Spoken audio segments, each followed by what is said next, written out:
Assalamualaikum warahmatullahi wabarakatuh. Sugeng enjing sedaya ingkang kula hormati para hadirin saha reca-reca ingkang kula tresnani. Sumangga kita sedaya ngaturaken puji lan syukur dumateng Gusti Allah amargi kanthi berkah lan rahmatipun kita saged makempal wonten mriki kanthi sehat walafiat. Kula minangka ketua panitia badhe ngaturaken sambutan saha Bapak Bahagia Dukderan Adat menika.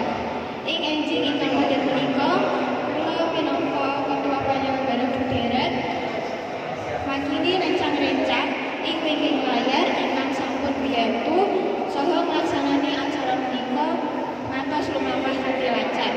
Para rawuh ingkang kinurmatan, mugi saged nikmati saha ngraosaken kegiatan Dukderan minangka penyambutan bulan suci Ramadan. Kanggo nambah semarakipun acara dinten menika, kula nyuwun dhumateng para rawuh supados kersa nikmati kreasi warga Semarang saha UMKM ingkang wonten ing acara menika.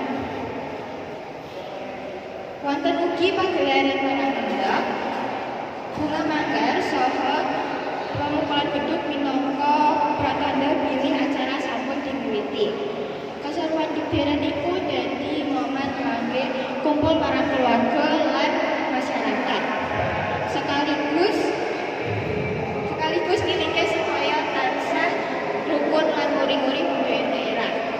Kejaba menika tradisi Dukderan ugi ngandhut pulang ingkang sae tumrap generasi enom.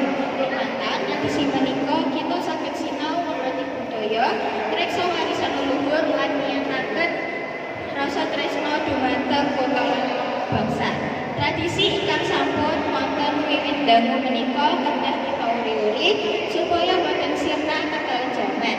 Minangka ketua panitia kula ngaturaken matur nuwun dumateng sedaya pihak ingkang sampun dukung lampahipun acara menika. Kula nyuwun pangapunten menawi tasih wonten kekirangan. Mugi tradisi Dukderan menika saged maringi kabinggahan lan dadosaken kita langkung siap nyambut bulan suci Ramadan. Wassalamualaikum warahmatullahi wabarakatuh.